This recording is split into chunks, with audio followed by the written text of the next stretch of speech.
Good afternoon, ladies and gentlemen. My name is John Lenchowski. I'm president of the Institute, and I'm delighted to see you all here. We have the great honor of receiving today Sir Anthony Seldon as our speaker, and his remarks will be preceded by a little video that we're going to show about the University of Buckingham, where he is serving as the Vice-Chancellor. Sir Anthony is a leading contemporary historian, educator, commentator, and political author in Great Britain. He was the master of Wellington College, one of Britain's leading independent schools until 2015. He is the author or editor of over 40 books on contemporary history, politics, and education. He is really one of the leading historians of the modern prime ministership in the UK. He was the co-founder and first director of the Center for Contemporary British History, is the co-founder of Action for Happiness, and is the honorary historical advisor to number 10 Downing Street. His many other activities include being on the First World War Centenary Cultural, is it commission? Is that right? Excuse me? Council. Okay. He is a governor of the Royal Shakespeare Company. He was knighted in 2014 for his extraordinary services to education and modern political history. We are delighted to have him here, and his presence here has very much to do with the possibility of the Institute of World Politics and embarking upon a collaborative relationship with the University of Buckingham.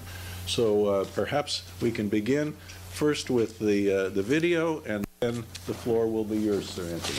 Thank you.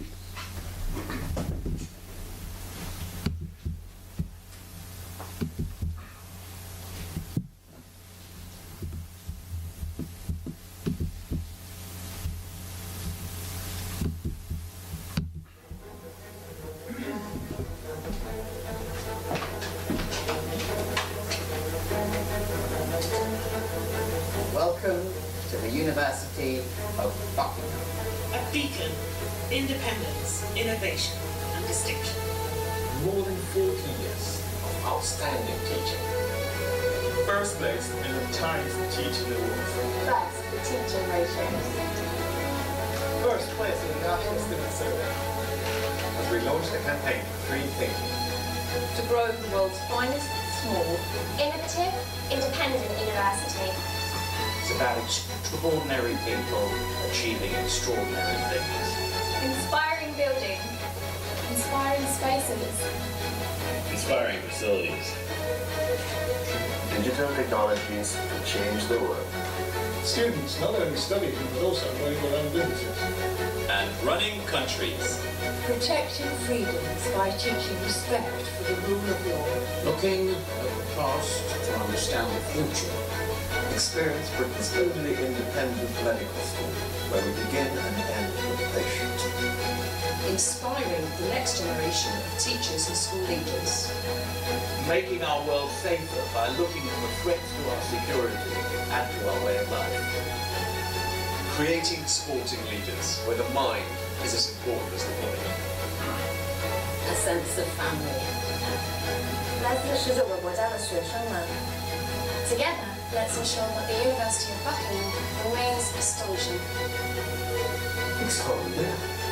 And refreshingly original for the next 100 years. Join us at the University of Buckingham.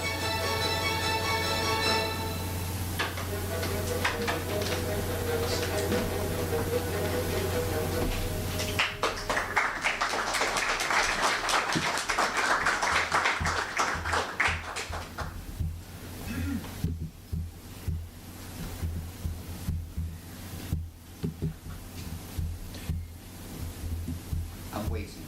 I'm in pause mode. Forgive me. Hello and welcome to the University of Buckingham and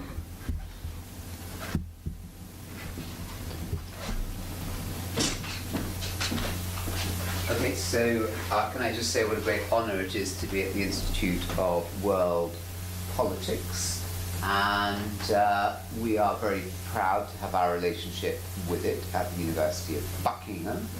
And the University of Buckingham, as you all know, is seated in the front row here especially for you. But see me at the end, please, because you're late. Is the only university in Britain that Margaret Thatcher was personally associated with. She was our Chancellor in the 1990s, and she helped found the university, she nurtured it, and we are about to create the Thatcher School of Governance in London. All we need is $20 million to make that happen. And by the time I finish talking to you in 45 minutes, I expect that figure to be doubled. Because I'm told that you are all profoundly wealthy, that you are desperate to give your money to me, and that nothing is going to stop you in the cause of liberty, in the cause of freedom, and in the cause of education. So thank you in advance, and can I say you may be very happy. Okay, now I'm going to be talking to you, apart from all that, about 54 extraordinary people. I would have talked about the comparison between them and the 44 presidents of the United States, but I was asked just to concentrate on, is that working? I was asked just to concentrate just on the British Prime Minister. So I think what we'll do, I have about 150 slides here, so that means that we've got a lot of slides to get through, and you will want to look very, very carefully, because when the test comes at the end, they could be on any one of these, all right? So you're going to have to be looking at the screen here, very, very carefully. Come in. Yeah, thank you very much. So we're going to go through this. Can we actually have these lights off so that... I think that's great. I'd take those ones off there, yep. Okay, so are you all sitting comfortably? I have, before we do that, do I have one of those wonderful gadgets that means, or am I just going to press that, like that one there? No? Yes? Yes, sir. That's it, okay. So there you are, in search of the Prime Minister. Well, that's a pretty stupid title, isn't it? Because they, in fact, live at Downing Street. So that's the end of the talk. Thank you very much indeed. Any questions? We have actually found the Prime Minister. So that's me. And it's 54 characters. So I am also the historian of Downing Street. And... so I'm writing a new book, and next year about it, I've written a couple of books about Downing Street, and I have written the inside stories of the last 4 prime ministers, John Major, who very few people have heard of, Tony Blair, Gordon Brown, and David Cameron. So, and we're going to go through them, and we're going to go through them in the right direction rather than the wrong direction. Good. Marvellous. So in order of appearance, they are... I'm going to go through this very quickly. He was the first Prime Minister, and name was Robert Walpole. He was also the longest serving. He created the office of Prime Minister, and you could all ask, well, why did we need a head of government when we had in Britain a head of state? And the biggest single reason why Robert Walpole appeared is that after the Glorious Revolution of 1688, there were a series of monarchs who came in, particularly the Hanoverians from the early 18th century, who lived, as their name would imply, at Hanover in what is now Germany, and they didn't speak English, and that was a great handicap communicating with the British. It's pretty hard communicating with the British at the best of times, but if you don't understand the language, it's even harder. So there needed, therefore, to emerge somebody who would be able to communicate well with people, and the idea came up of a Prime Minister.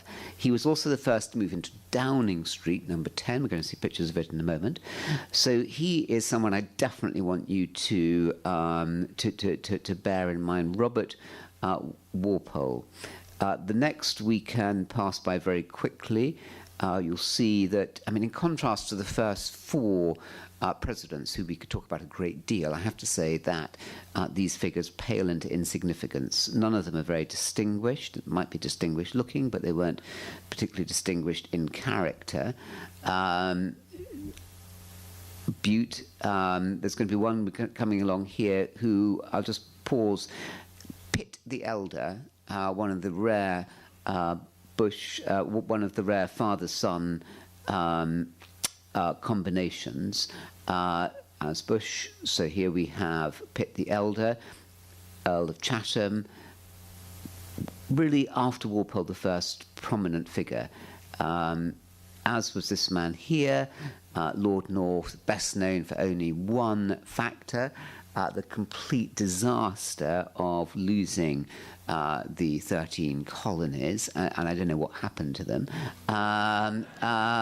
And, you know, but clearly it was a seriously regressive move for the history of civilization.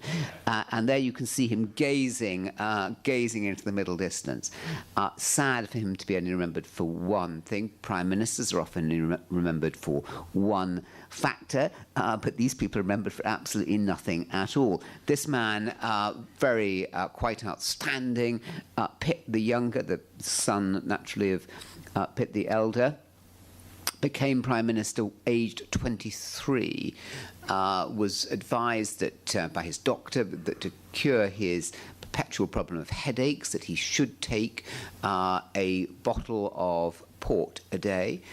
When he found that the headaches didn't go away, they went up, and by the time that he was 30, he was taking 3 bottles of port a day. I mean, not we all make up stories about drink, but this was exactly what happened.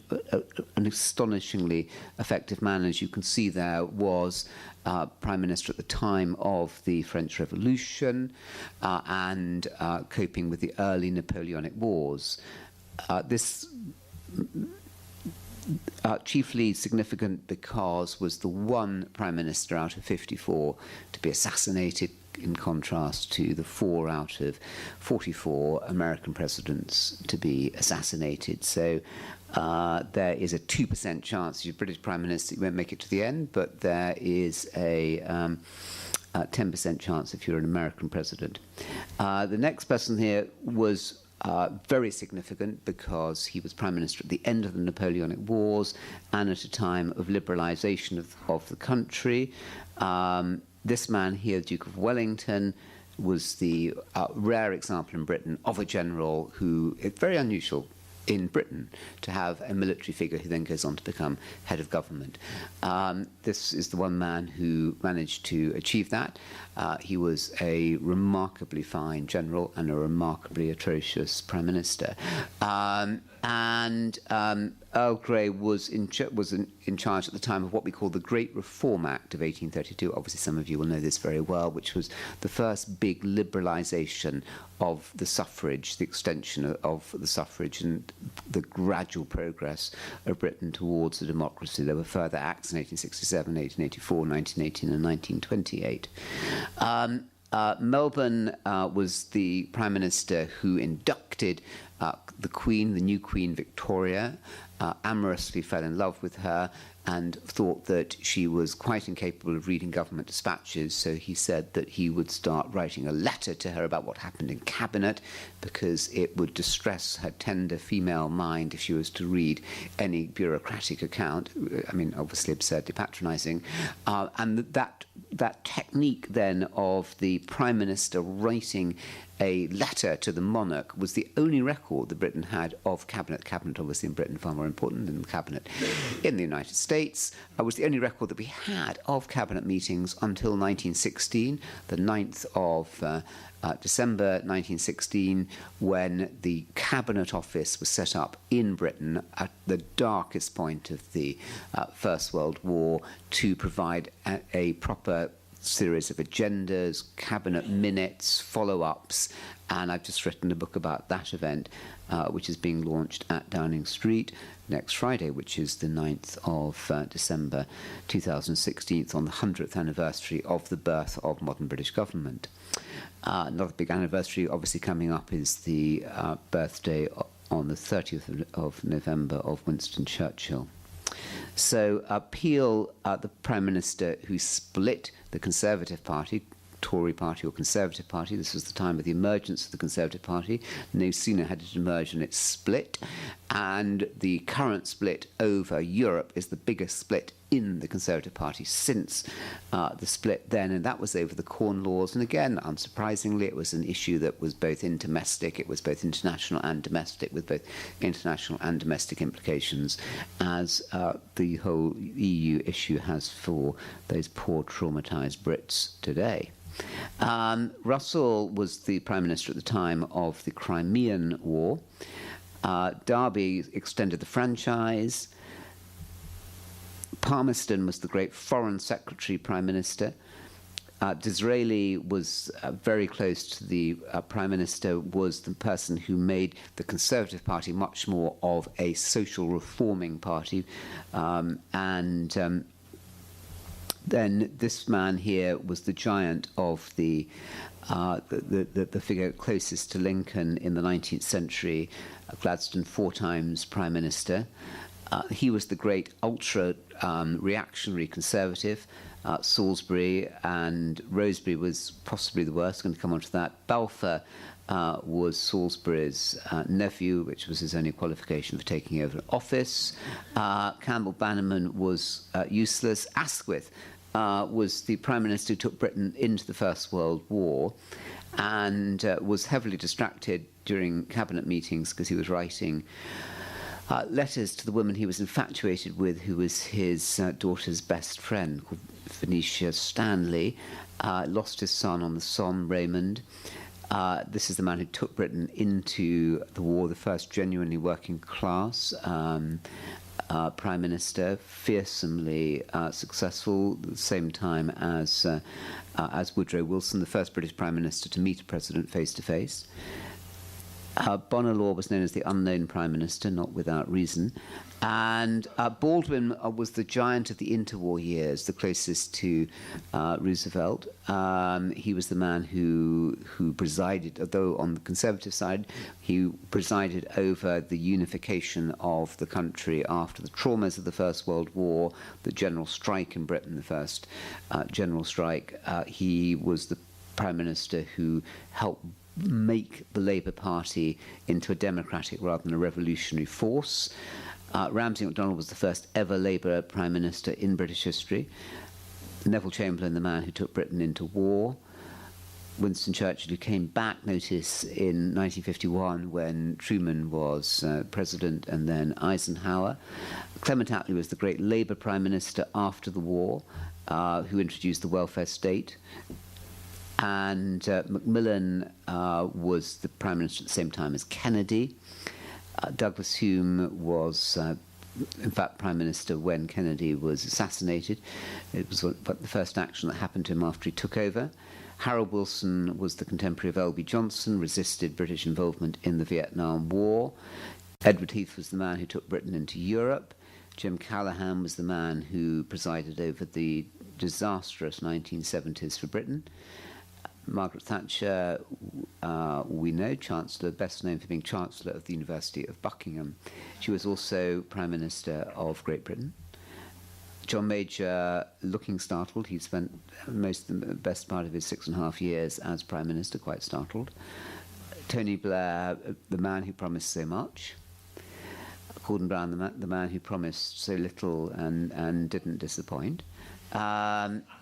David Cameron, and there we are, and Theresa May, who is the surprising Prime Minister. We didn't expect her to be Prime Minister, but in fact she is turning out to be surprisingly successful. Do ask me questions. So that's just a kind of romp. And then what actually happens to them? This is just quite fun. I'll just go through these quickly. We don't have presidential libraries and great final resting places for our prime ministers. Why? Because they are only heads of government; they're not heads of state.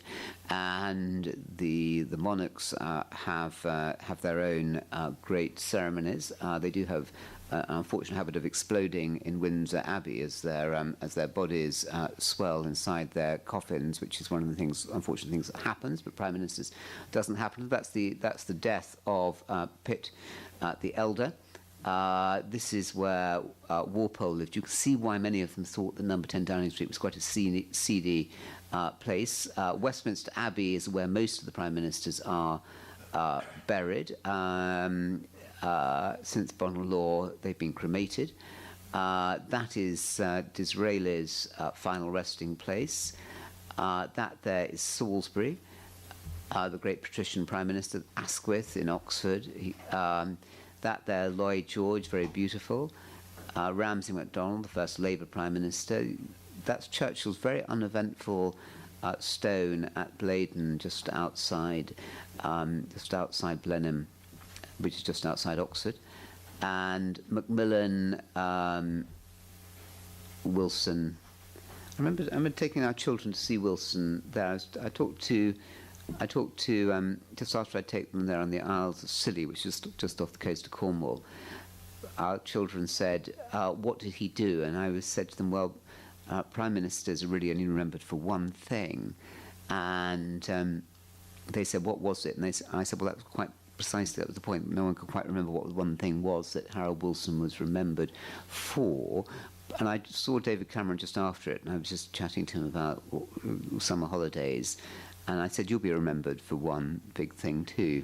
You've got to work out what that thing is." Of course, that was rather prescient. It just suddenly strikes me now about that. And that's Margaret Thatcher. That is where her ashes are. So we're now just going to look at just some questions here. Why number 10? So who can tell me why it's number 10? Why is it not number 1? It is a bit strange, isn't it? So there we have 10 Downing Street, and this so Downing Street is in fact just. Do I have a pointer here? No, I don't have a pointer. I'm going. This is Downing Street. Oh, that's where it is there. This was. So those of you who've been to London recognise there the River Thames, and this is where the monarchs used to live in what was called Whitehall Palace until they moved north to Kensington Palace, then St James's Palace, and currently Buckingham Palace. And there you can see that's where it was, and this was the centre of government. And down at the bottom you can see Westminster Abbey, which, hands up anyone here who's been to Westminster Abbey, hands up. Just give me a say, oh yeah, okay, didn't show off. So that's Westminster Abbey, you can see down there on the bottom left, and Westminster Hall, and that's Westminster Hall. It's really all that's left of the great palace, the great medieval palace where the Tudors and Stuarts were. And when it was decaying, a man called George Downing, who was Oliver Cromwell's spymaster, brought up this land just where I pointed and put up a series of a cul-de-sac of houses. That is Whitehall Palace. The one part that's left of it, apart from Westminster Hall by the Abbey, which is off to the right, is the building there on the left, which, for those of you who love architecture, is Inigo Jones, which is the banqueting house. All the rest has burnt down. There you can see Downing Street. And there was just this row of this cul-de-sac of houses, which this property speculator George Downing put up. He put up there. And, oops, sorry, I'm going the wrong way again. Sorry, let's get back the right way. And there you can start seeing what it looks like. You can see in the middle of the picture, you can see just behind that wall, that's where Downing Street is. Already it was there by 1760. Those are the alterations of 1781, when the people we were talking there, Lord North, heavily distracted. Indeed, if he hadn't been too busy looking at the plans for the redecoration of his house, you would still be part of the British Empire. Unfortunately, he was distracted trying to work out how to redesign his house. As you can see there, 1781, and you can understand it was very confusing. This is here. That is where the that's where the cabinet room is. We're going to see it in just a moment, and there you can see here. This is. I'm just going to walk away. Let me just see if I can pick this. Does that work? Yes, it's still working. So here you have. This here was a whole stream of houses. They came round like that. They came back on that side, a cul-de-sac put up by George Downing. Then there was this house here that was put up for one of Charles II's mistresses. And what happened then in the 1780s was that side and that side were extended onto it. And this here now is Downing Street. This is number 11, where the Chancellor of the Exchequer lives, and that's number 12, which is where the government's communication team work. So there you are. That is Downing Street there from the air. And, sorry, gone the wrong way again. And this is how it looked in 1799. It's really interesting, this. So that's number 1, all the way through to 10, 11, 12. I don't know if you can see that at the back, but believe me, 10, 11, 12, 13, 14, 15, 16. So this was all the way coming back on Downing Street. So that explains why number 10 was number 10, because it was the 10th house in a row, where now there's only 10, 11, and 12. The rest have all been pulled down. So, yep. And this is the back of the house when Baldwin was Prime Minister in the 1920s. And you can see there how what number 10 looks like on the on the inside. And here is what it looks like from the back. This is the cabinet room. This is where Theresa May currently has her study, and this is where her private secretaries are. And these are the 3 interlinked reception rooms. Very small, number 10. The White House is small too. Here are the dining room. That's the large dining room that can take 50. This dining room there can take 12. And this here is number 11, where the Chancellor of the Exchequer, who is the head, as you know, of the British finance, the financial minister, lives and has his house. Behind it, you have the British Foreign Office, which is where Palmerston designed. So when that was put up in the 1860s, all the cul-de-sac houses on the other side, looking just like number 10, were all pulled down. So there we are. And that's what it looked like in the 1930s. So by the 1930s, all that was left of these 26 houses in Downing Street was number 10 here and number 11 there. Number 12 that was there had been burnt down, and that was all that was left. And at the time, there was a lot of talk about actually getting rid of pulling it all down. But as you can see, it looks very dilapidated, doesn't it? And then you have bombs landing. That's where the bombs landed during the war, and very nearly destroyed the number 10 altogether. Very nearly killed Winston Churchill. Had a premonition that the bombs were going to land and kill him and his staff, and he told everyone to come down to the cabinet war rooms that some of you might know about down below. And about 10 minutes later, a bomb landed that was number A, this bomb there. That was one of the premonitions that he had. And that's the result of the war damage. Look at the picture there hanging down of Walpole in the background and the ceiling. These were obviously highly classified during the war because it would have been tremendous publicity for the Luftwaffe. And the whole building was falling down by the 1950s. That's Prime Minister Macmillan there, and the picture of Disraeli with the shattered number 10, and it was then rebuilt. The whole of it was cracking in the 1950s, but this is what it looks like today. So number 10 here is extended out this way in the early 1960s, and that building was put on. That's the British Foreign Office. So the key 3 departments in the British government are side by side, number 10 and number 11 here, Foreign Office here, and then the Treasury on the other side of the Foreign Office. So, as you come in, that's what it looks like in the entrance hall. Pictures there of Walpole. You've seen that picture there on the left of the door, and that long connection here going through to the house at the back. So the house here, you can see through the door there, was where Charles II's mistress had her home. Coming through there into the cabinet room, and which is small. I mean, you know, the cabinet room is narrower than this room, and it's about it's not, out of it's 5 feet longer. It's about 5 feet narrower and perhaps just about 2 or 3 feet longer. That's the grand staircase up which the portraits of the prime ministers hang. These are photographs that are going to be in the book that I've got coming out next year about Downing Street. That's the picture, that's the room where Margaret Thatcher used to work. That's her picture, her favourite portrait of herself hanging above the fireplace. She loved that room.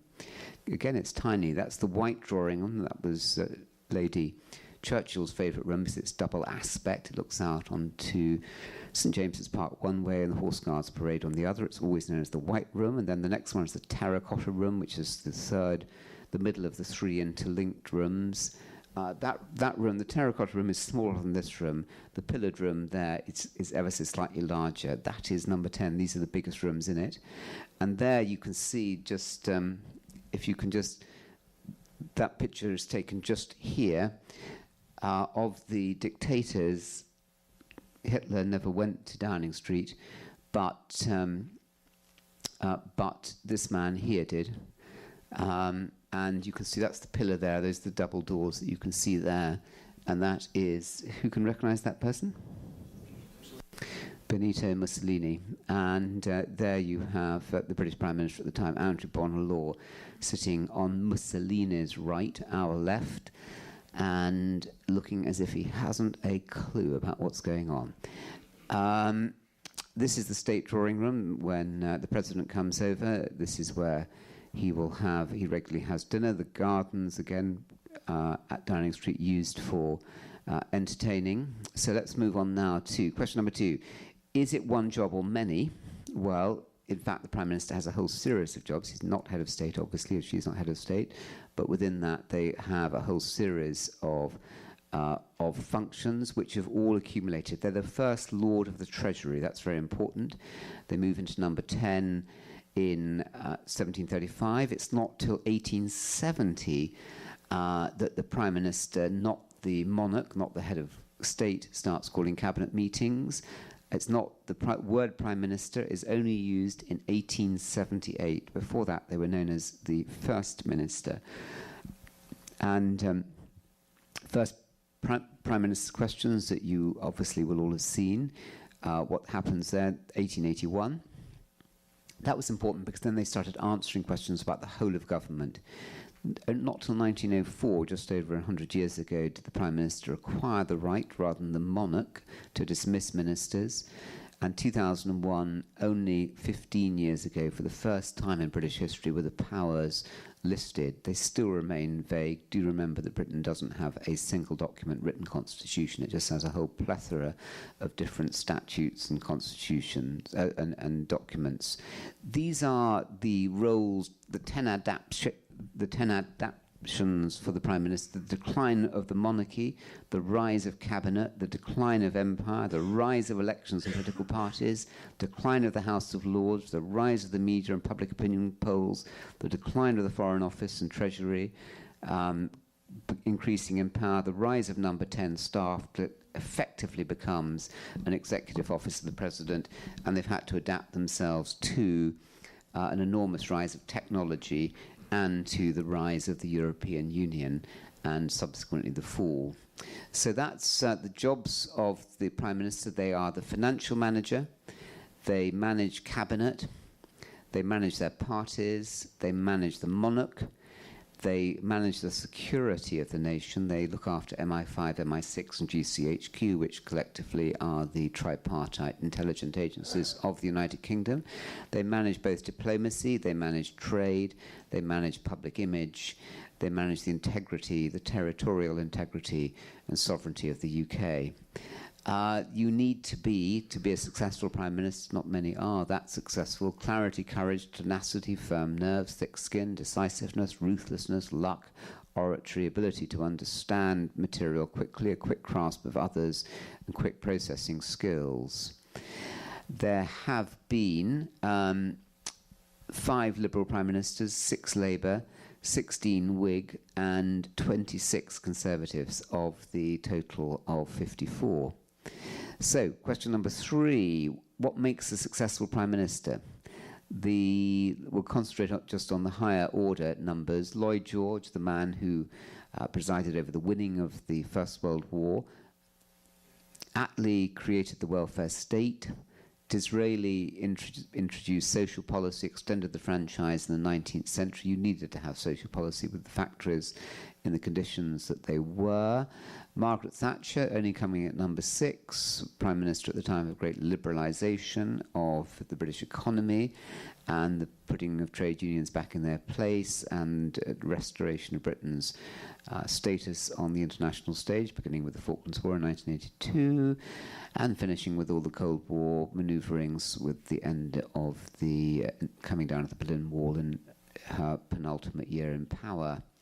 Robert Peel, creator of the modern Tory party, unifier of the nation. Walpole, the man who created the office of First Minister or Prime Minister.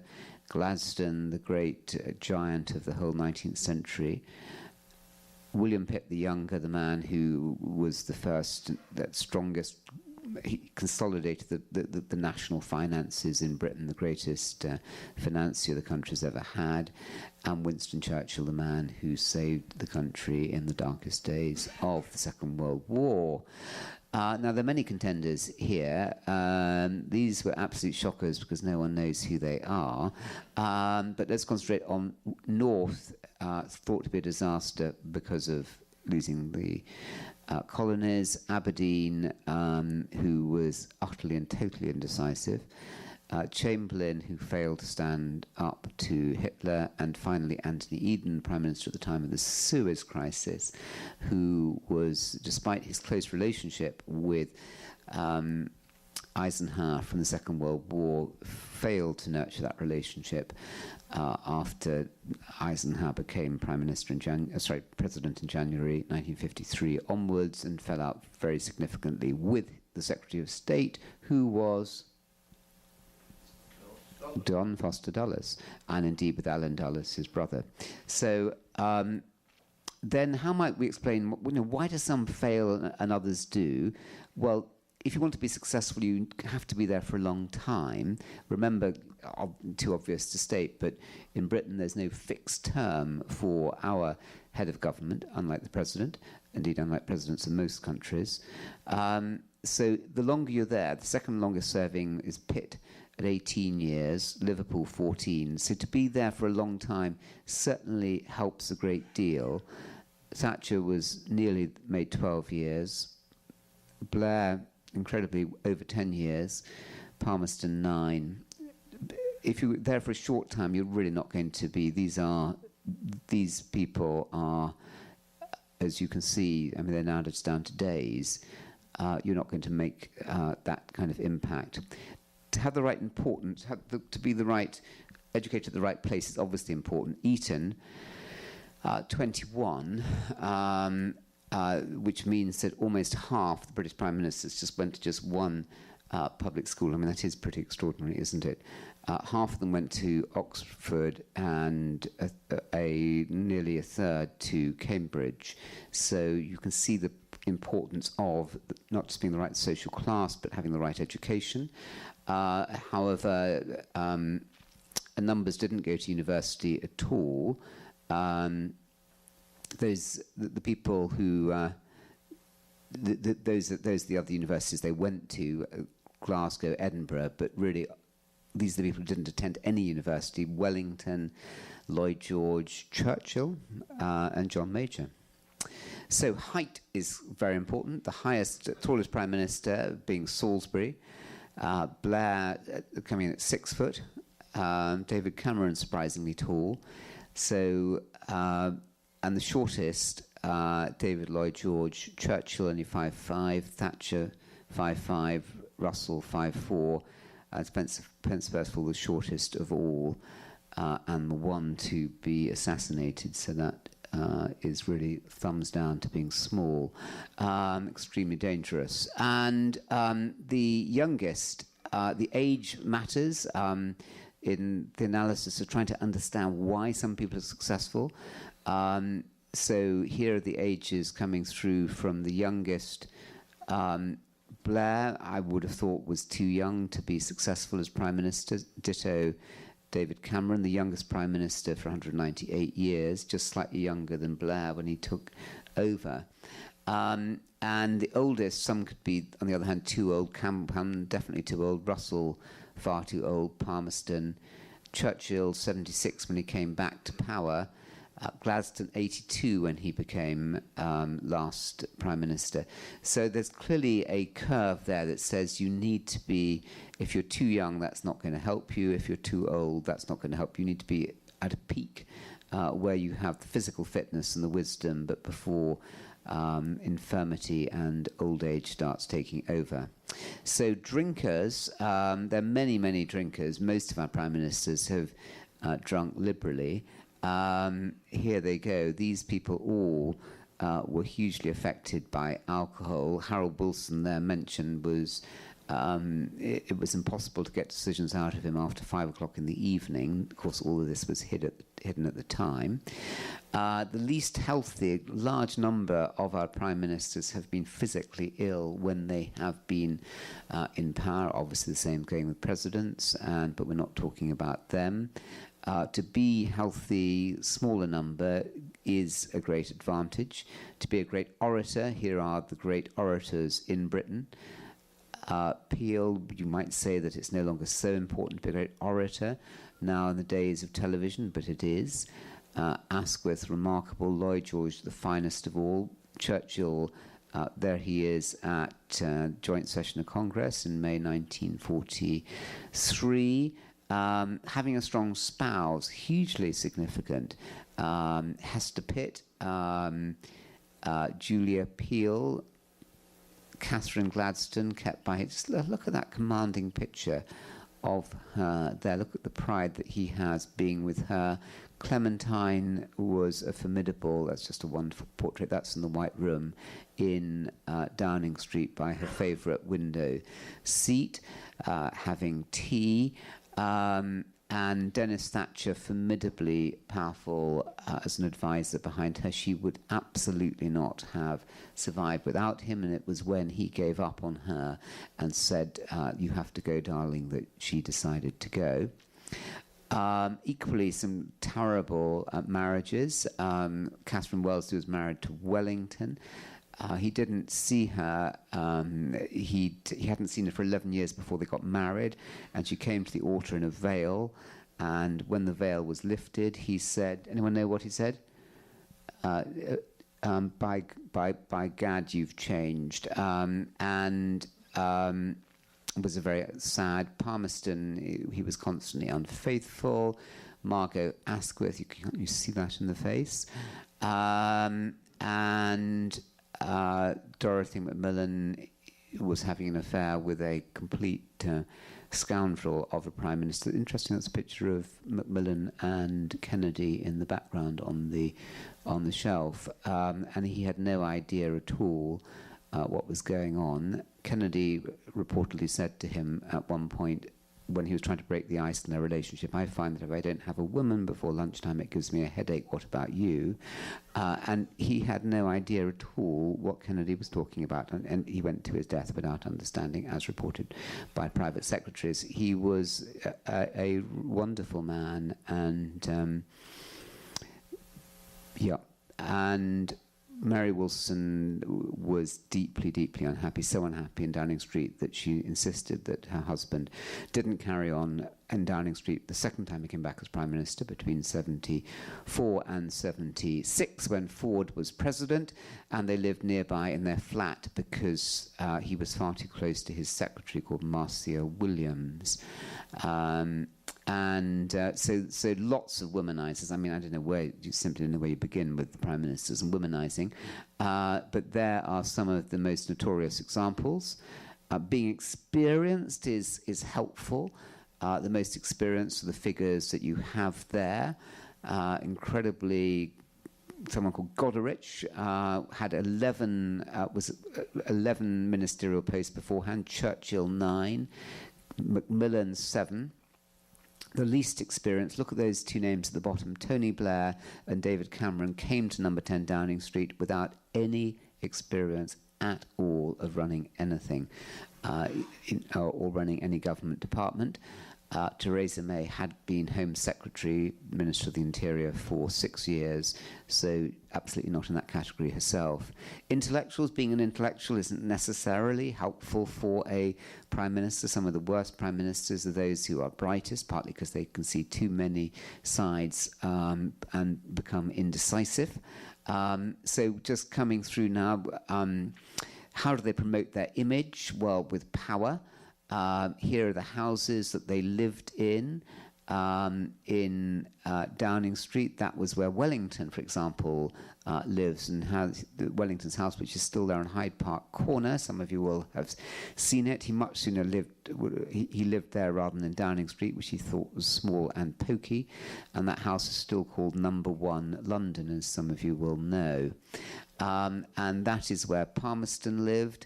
That is where Disraeli lived. That is where Gladstone lived. That is where Salisbury lived. That is the house, because in the 20th century it became clear that you no longer had aristocrats with their own private estates and homes. So in 1911, Lord Leo Fareham bequeathed that to the nation, and that is where just about every American president has been for quiet country conversations with the Prime Minister. It's about 40 miles out away from Downing Street, called Chequers. That's Churchill, nevertheless, had his own house in Chartwell in Kent, well worth a visit, and that's where Mary Wilson insisted that Harold Wilson and she lived in the final term in power. Question number 5, getting there. Technology changing. We study technology far too little when we're studying prime ministers and the way they communicate, ditto presidents. So letters were the first way of communication. 1869, the first cross-channel telegraph systems.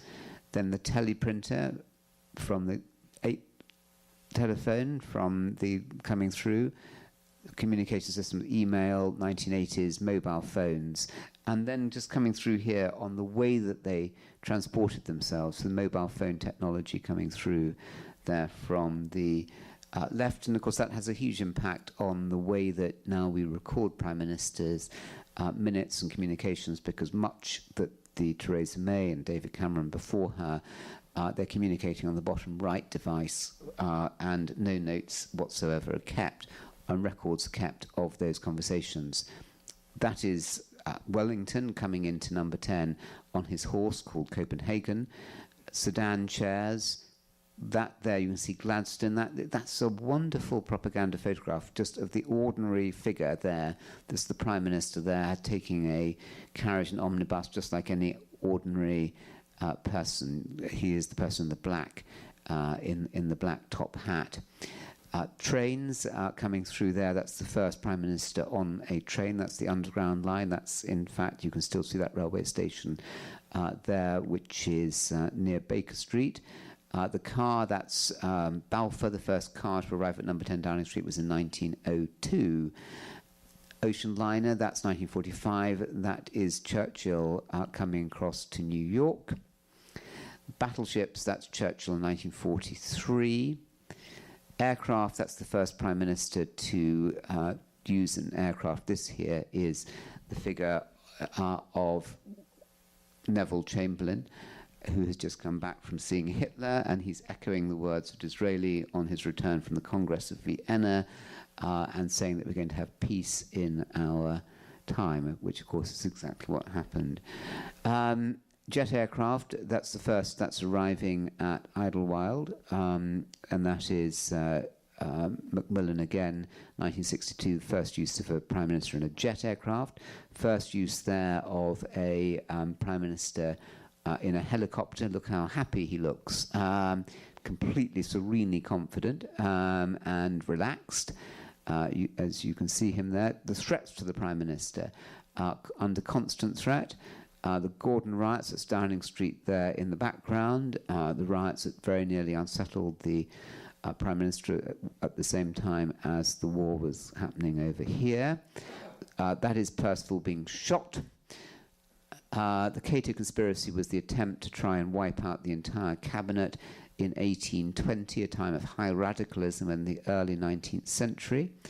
Robert Peel there, that's the trial of a figure there who tried to assassinate him, assassinated his right-hand man instead. There he is, he was hung. That's the attempt to try and kill Lloyd George in the First World War. It was called the Pear Street Conspiracy because the house was raided. The poison that was used smelt of pear drops. That's Winston Churchill, who had many, many constant attempts on his life. The man on Churchill's left in the double-breasted pinstripe suit is his security guard. That is the underground bunkers used in 1949 in the event of a nuclear war. Alec Douglas Hume was kidnapped. People arrived to kidnap him during the 1964 general election, but the most exciting thing that happened to him, there were a group of students. They arrived at his home in Scotland, which is where he lived, and his maid had the presence of mind to offer the students some beer, and by the time he arrived back, she'd called up the police, and the students were altogether far too merry to resist arrest. The Brighton bomb that is the Thatcher bedroom. That was the attempt of the IRA to kill Margaret Thatcher. What they'd done was to put a bomb in the room underneath it and to leave a bomb there with a timing device that went off. They knew that she was going to be in this room in the Grand Hotel, and they timed it to perfection almost, and they very nearly killed her, but they did kill other people. They were then so angry that they didn't manage to kill her that they tried 7 years later to kill her. It took them 7 years to plan the next attack, which was a mortar attack. By now, in 1990, the year before, Thatcher had gone, maids had taken the place, but they still went ahead with the bomb attack. 3 mortars launched from Whitehall, that was where Whitehall Palace was, into the gardens of Downing Street. So, yes, threats constant against the Prime Minister, and Cameron there was there was a particular attempt which is still classified, so I can't really talk about that.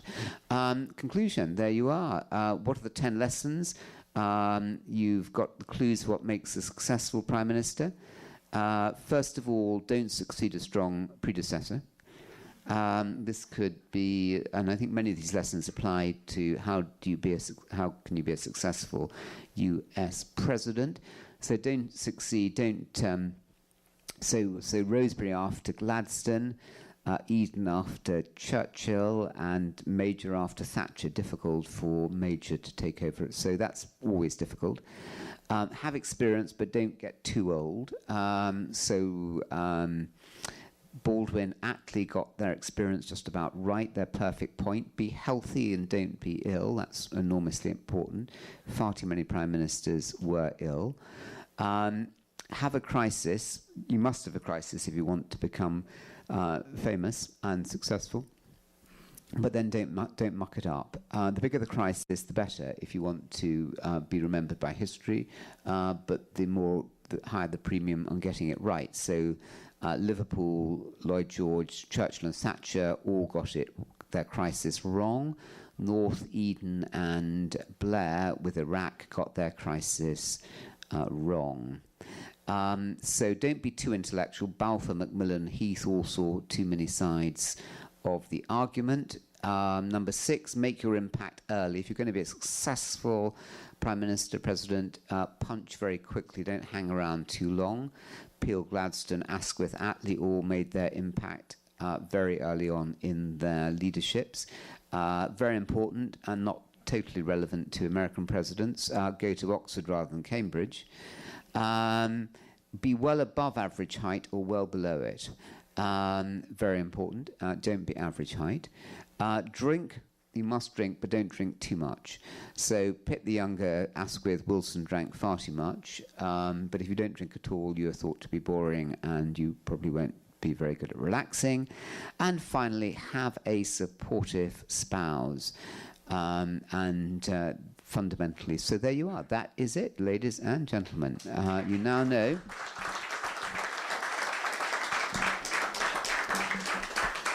how that works. I hope that's taught you just a little bit more. And let's just take any question. That was a you were marvellous then. We got through 180 slides.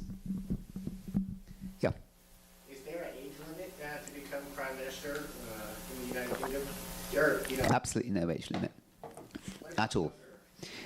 So when Wilson stood down in 1976, about his best joke that he ever made was, he said, "I am retiring to make way for an older man."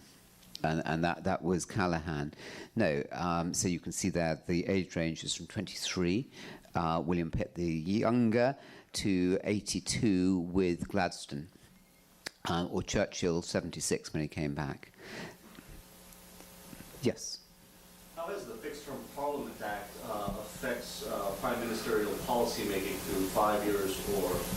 Well, so the Fixed Term Parliament Act came in 2011. There used to be 7 years before you had to call an election within 7 years. Then it came down to 5 years, but it had to be not more than 5 years, as you know, from 1911 onwards, and then that was twice suspended in 1915. There was no general election during the war, and in 1940 there was no general election because of, again, the Second World War. So we now have the Fixed Term Act. That was part of the condition of the founding, the involvement of the Liberals in the coalition government that happened after from 2010. I think it's a bit early to say that it's really had any effect. Many prime ministers want to run on for the full 5 years anyway. I mean, I think it's quite possible that Theresa May would have called a general election if she didn't have that act now, because Labour are obviously in such disarray with Jeremy Corbyn, who is far too far out to the left and thinks that Fidel Castro was a remarkably fine, humane leader. If you look at what he's been saying about the death of Fidel Castro, so this would be a very good time for her to call it. And in some ways, for Theresa May, things will only get worse from this point onwards. They tend to get worse as prime ministers before they then get better again. So she might well. So I think probably the biggest impact so far is it's made it almost impossible for her to call a general election before 2020. There are circumstances in which you can call it general election, but that they are pretty tricky and to navigate and to trigger. So that I think is the impact. So little so far, but this, do I think she'd have called a general election? I think she might well. I mean, why would she not call a general election? Put it that way, because she wouldn't just get a bigger majority. I mean, the majority is down into just above double figures. So you should be likely to get a much stronger majority, but also she would have her personal mandate. Now, let's remember that Theresa May does not have a personal mandate. And it damaged Gordon Brown, who took over from Tony Blair in 2007. And those prime ministers who take over without winning their own general election somehow feel emasculated, or the female equivalent of emasculated. But once you get your personal mandate, it gives you much higher personal authority, because you can claim that you have won that general election. The irony about David Cameron was that David Cameron won that general election in 2015, massive personal mandate, but smashed it all up on 23rd of June 2016 when the referendum was lost. Okay, I'll be shorter in other questions because there are lots of questions. I'll just, yeah. Yeah, sure. Sort of like two questions, but first, you have lots of lists, but what informal norms would you highlight pertaining to the role of Prime Minister? What? What informal norms, like between stow circles or individual ministerial responsibility, collective responsibility, what norms would you highlight being, I don't know, a top 3 or 5 list evolving over? Right. Okay. So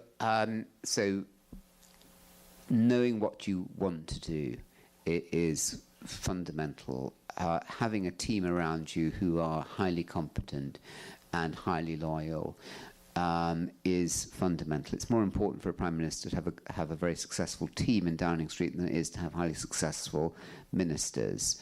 The ministers are often not the Prime Minister's friends. So you look around the cabinet table, you assume that she's appointed or he's appointed them all, that the Prime Minister can then fire them all, therefore they owe their primary loyalty to the Prime Minister, but in fact they do not. They have enormous independent power in Britain, and in some ways the Prime Minister is more effective when the cabinet is weak rather than strong, but they do need to have a highly effective team. So number one is to know what it is you want to do, and David Cameron had never quite worked out what he wanted to do. Secondly, to have that very strong team inside Downing Street itself, and thirdly, to be able to have the credibility of the nation. When the Prime Minister has credibility, they're taken seriously and respect. This is what Theresa May has at the moment. And she has that she is thought to be a credible figure, partly because she dwarfs all the other figures round her. Boris Johnson, who is Foreign Secretary, who's not seen, rightly or wrongly, to be a serious figure. He was fine as Mayor of London because, to play the fool was appropriate and winning and fun, but as Foreign Secretary, absolutely not. So, I mean, those would be some of the informal characteristics around the success of the Prime Minister, which is, and I give you a much longer answer because it's what I study all the time, and I thinking all the time, what is it why are some people successful and others aren't? So I hinted at them there. That's more information. We can come back. Do ask me more, and I can download lots of things. But I just want to get through questions. One here, yeah. My question's on poetic license. Yeah. Recently, we saw the audience, Peter Morgan's play, yeah. The Queen's relationship with Prime Ministers. I don't know to what degree it was speculation, but no, it's pretty accurate. It seemed to me that her favourite Prime Minister, based upon the play, was a person who you didn't really think too highly of, which was Harold Wilson. Is that correct? No, it wasn't correct. I mean, she liked Harold Wilson because Harold Wilson was a great flatterer and was very good with women and impressed women, and the Queen is not unsusceptible to flattery. And to be careful what I'm saying here. So, but the relationship with the monarch is important in a way. But the monarch is. We were talking about this last night at dinner in New York, and I was asking, with such a highly polarized presidential election race, who is defining what it means to be American? What does America mean in 2016? In Britain, we have the monarch. We have, so during highly polarised events like the Scottish referendum, which would be the equivalent of California, and in fact the whole of the west of the country voting to secede from the Union, it was the monarch who was the unifying force during leaving the European Union. Again, the monarch is the unifying force. I mean, for goodness sake, she was there during the Blitz. We've all seen the pictures of Margaret Thatcher. I mean, sorry, of Mrs. Thatcher. Of Queen Elizabeth II. She is the most famous face in the world, and even when she dies, and she will at some point, that sense of the monarchy and everything that represents is the unifying force. So it's important for the Prime Minister to be seen to be close to and admiring of the royal family, which is precisely why Jeremy Corbyn has lost credibility as the Labour leader, because he's seen to be disrespectful of the monarch, but also disrespectful of the traditions of the nation. So in Britain, we've just had November the 11th, very, very significant day in Britain, Armistice Day, the ending of Remembrance Sunday, the day of national memorial and grieving about the loss of soldiers in world wars. and again, he simply can't relate to that. So you need to gain this credibility, which is such an important factor for the Prime Minister. You need to be able to be seen to be in tune with the monarch, the royal family, the history of the nation, to be respecting the things that matter to the nation. And that's important. I don't quite know what the equivalents are in the United States. So I was talking yesterday about, what's stopping the breakup of the United States. Now, are we seriously imagining that in the end of the 21st century, the United States will still have 50 states in it? Anyway, moving on. Yep. Was Winston Churchill the only Prime Minister who was also a prolific author? No, Disraeli wrote novels and was a successful novelist. Many of them have written their own memoirs. Some would say they are works of fiction, so that they almost all of them have written memoirs. Macmillan was the publishing. Is Macmillan the publishing, known as the publisher here? Was a writer himself and from the publishing family. So others of them have written. Balfour wrote a famous philosophical text called In Praise of Philosophical Doubt.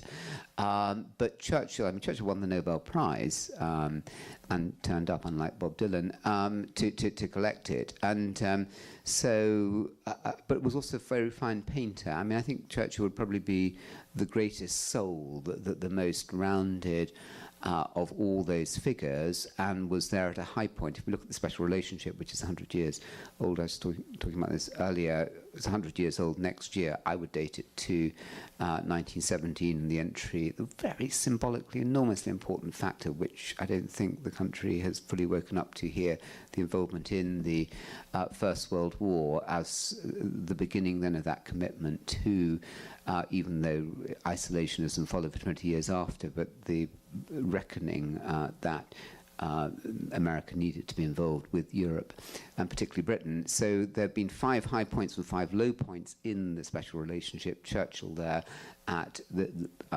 obvious high point, and the personal chemistry with the president being all important. You don't get any high points when you don't have that chemistry, and the low points happen when there's zero chemistry, such as between Harold Wilson and L.B. Johnson. Zero, or Nixon and Heath. It just doesn't work. There needs to be personal chemistry. Okay, so Churchill, yes, biggest writer, yes. Question here. There was a film way back called The Queen. The Queen. Yeah, lovely film. Is that true? Yes, it was true. I mean, it was beautifully done. It was Helen Mirren, wasn't it? Help me there. Was it Helen Mirren? Yeah. And it was, I mean, that was a very traumatic time in Britain. But, and that was the time of the greatest danger for Queen Elizabeth II. I mean, she is much revered, but she doesn't come across as a warm person. That's the one part of her arsenal of gifts that she doesn't seem that you would, that she's not lovable. There's something about the Queen which is deeply, that you respect very much, but people find it harder to feel love towards her. But Diana, in contrast, epitomised love and aroused the heart support of the nation. And when after that death in Paris at the end of August 1997, she died with Dodi Fayed. It was then a terrible moment for the nation, because the nation identified with the heart of Diana rather than with the intellect and the rigour of Queen Elizabeth II. And there was a perilous week, and Tony Blair, who was a master of improvisation, came up with that line about the People's Princess, and spoke very beautifully and memorably in Westminster Abbey, and seemed together to capture the spirit. And then the Queen was persuaded to come down from Balmoral and to be there with Harry and Will. So yes, it brilliantly caught it, and that was the moment of greatest peril, I think, in the reign of the Queen since 1952, when her father died in the spring of 1952, and she was in Kenya and flew straight back, and that was George VI. And apart from that, she's pretty much got it right, and the reasons why she got it wrong, and the film didn't really portray the reasons and what she was thinking about. at that time and what would be appropriate for her. And her mindset, let's think about it. She was very affected by her grandfather. Who was her grandfather? It was George V, who was who was monarch during the First World War, and very, very traditional, as you would know. And her father, the wonderful George VI, who had the stammer, was that film shown over here, The King's Speech. She has quite an austere, unchummy style, and she's adapted and since and become, she's learnt. So yes, we underestimate the importance of the royal family and the head of state. And I mean, look at Trump. I mean, the head of government in Britain hasn't managed to appeal to Trump, and what's all the great hope in Britain? That the head of state has invited the president-elect to come over to the UK, and there have been lots of pictures of what he's going to experience at Windsor Castle and at Buckingham Palace and St James's Palace. I mean, huge power. We underestimate. Political scientists hardly factor in at all the importance of the head of state in Britain, and when they do, it's in a snide kind of way. But I mean, what could be more graphic to illustrate the power of the monarch than the overture to Trump and the response from Trump that he didn't give to the Prime Minister? Yep, question there. You mentioned the spouses. Maybe regarding comparing to the informal influence of first ladies in the US, can you talk about the influence of the spouses or? Yeah. But just so we know, just so that, because nothing's worse than when people keep going. Shall we talk for 5 minutes more and then end there? Does that seem about right? Yeah. So if I talk for five minutes more and then you'll know. And then I'll just take those questions and I will stop at or before 5:02. So the spouse in Britain has no formal role. It's therefore different to the First Lady. And indeed, until Norma Major married to John Major, there was no even secretary, for her. And she'd have to answer her own correspondence. And so the importance is less their own speaking engagement timetable, less formally appearing beside their husband and speaking. It's much more behind the scenes. It's the emotional support. It's the heavy emotional toll that this job takes of that figure, and therefore the compensating support emotionally that the spouse gives, including looking after the family, which again widens the emotional base support for the figure in the limelight, the Prime Minister. So it's a different, so when I list that as a factor, I'm saying this is important not for their political weight. Very, very unusual for the Prime Minister's spouse to speak. Dennis Thatcher never spoke. Philip May, who is the Prime Minister's wife, currently never speaks. Neither does Angela Merkel's husband, as we know. Very similar position there. So it's the behind the scenes that makes an enormous difference. And whether that relationship is stressful or isn't there at all, it makes the job almost unbearable for that person if they are to be emotionally connected. They can retreat into an emotion-free zone, but that's then not going to get them connecting very well to the nation. So to have them operating well, that relationship is very important. That was the point I was trying to make. That was good. That was good analogy. The question here and the question there, and then we'll finish that. Yes. You suggested to prime ministers to have a crisis to handle. Yeah. Have a good war. Do you notice any significant pattern of difference between handling, say, international issues versus domestic ones? Well, just tell me a little bit more what you are looking for in that question. I'll try and answer it. Like, for instance, say, secession of Scotland would be a much more domestic issue. Yes, that would have gone down badly. Yeah.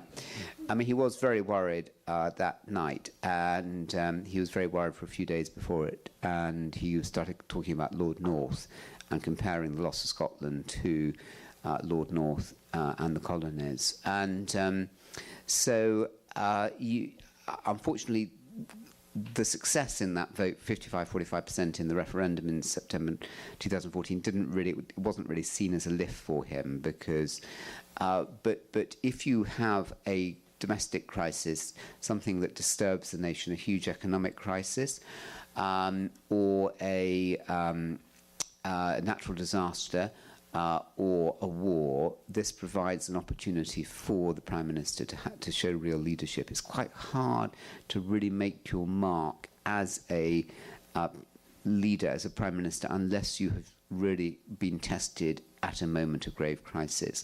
Some Prime Ministers then try to get that same energy and focus and spotlight on them by taking risks and doing unnecessary things, by introducing a whole series of policies which in fact the nation doesn't need, which then end up being rejected. So for Churchill, most interesting, just to make a quick point about him, Churchill was not a successful Prime Minister. There's a very famous book written by a man called Robert Rhodes James called Churchill, A Study in Failure, and the book finishes in 1939. His career had been spectacularly unsuccessful. He was famously associated with the figure behind the Gallipoli, the Dardanelles campaign in 1915, for example, and as Chancellor of the Exchequer between 1924 and 1929. He was responsible for the return to the gold standard. In 1925, he was far too aggressive and abrasive during the general strike in 1926. He was on the wrong side of arguments in 1927. He was on the wrong side of arguments over India in the 1930s. And yet there was a war, and his talents were supremely suited to fighting that war, not the least his power of oratory, his ability to inspire the nation, and to work with people. And though they often disagreed with him, principally his chief of the Imperial General Staff, his head of the army called Alanbrooke, as his diaries reveal, there was still an enormous respect for him. He was an extraordinary person, and he picked extraordinary people too. So, yes. So having a crisis and getting it right, not getting it wrong, like Blair with Iraq, or Eden with Suez. They were two wars that were precipitated by the Prime Minister, or Chamberlain misreading. I mean, one can understand why Chamberlain misread Hitler, why the nation didn't want, only 20 years after it lost 900,000 people in the First World War, to go through another war. One can understand why he was reserved and trying to hold peace, but still it was a spectacular misreading of Adolf Hitler and his plans. It should have been much more evident what he was trying to be doing. Yep, question. Yes, sir. Among the P5 leaders of the world, the UK Prime Minister does not have a military aid to carry around the nuclear codes. Could you explain how the nuclear deterrent works in the UK system of cabinet government, and how the command and control works from the PM down? Yeah. Britain has been, since it exploded its first atomic weapon in the Montebello Islands in October 1952, and its first thermonuclear bomb in 1957. Britain has had these systems, and Polaris and Trident, and the Prime Minister carries around the codes with them, and one of the first acts that they experience after they enter Downing Street happened to Theresa May, as they're drawn into the cabinet room, and the cabinet secretary, who's the head of the civil service, the head's official in Britain, presents them with the choice that they can write their letter of last resort, which are the letters that go to the submarine commanders, and saying, in the event of a nuclear war, this is my decision to you about whether or not you're going to fire the nuclear weapons. And nobody knows at all. It is the closest guarded secret in Britain about what the Prime Ministers write to those submarine commanders. So that is the letter of last resort. Even the existence of the letters of last resort was a closely guarded secret. I talk about it in a book I've got out next week on the Cabinet Office, but others have talked about it before. That's the moment that it really is the dawning realization of them about their own particular power. Yes? Are those letters sealed until the time in which they need to be opened? Yes. They are. So the commander doesn't know until Yeah, but I can uniquely reveal for the first time in history what the various prime ministers since Anthony Eden have written. I could tell you that, but I don't know, so I can't. But I have. But I thank you very, very much indeed, and it's been very nice indeed to talk to you.